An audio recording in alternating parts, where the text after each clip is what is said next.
In light of all of the news that's out there about sexual assault, pedophilia, rape, sexual abuse, all kinds of things that are going on that are being exposed about this, I really wanted to say that sexual misconduct from any of its extremes, from the ultimate worst to less visible or more subtle sorts of ways. All of it stems from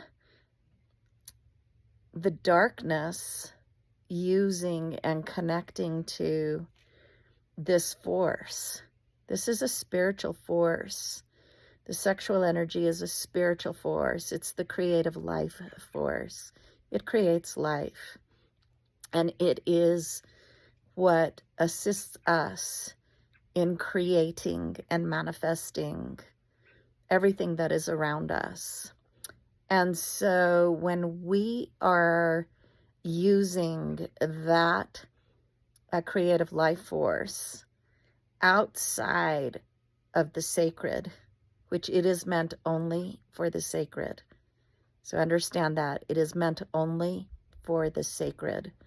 And when we misuse it outside of that sacredness, there are horrific contaminants and consequences for those contaminants.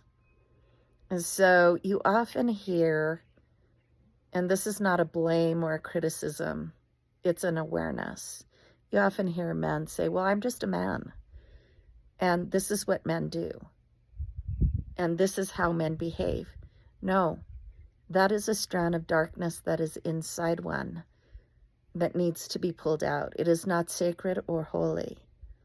And that is a very, very deep conversation and a very, very deep teaching of transformation.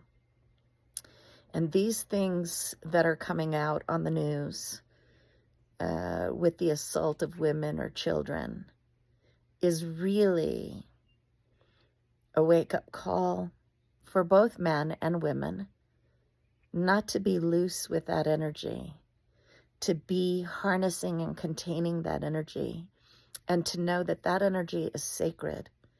And if what you are doing with it on any level of that spectrum is not in the sacred, you better pull it back, you see.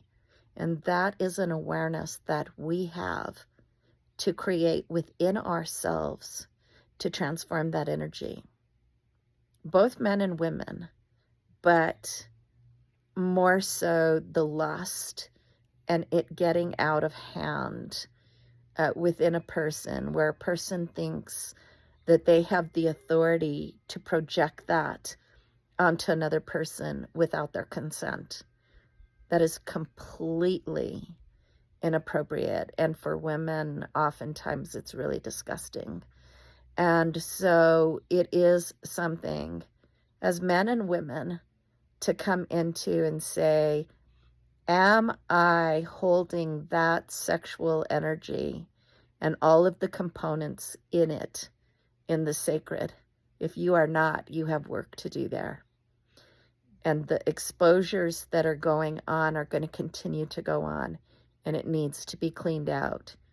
All of us want to live in a better and different way. Thank you.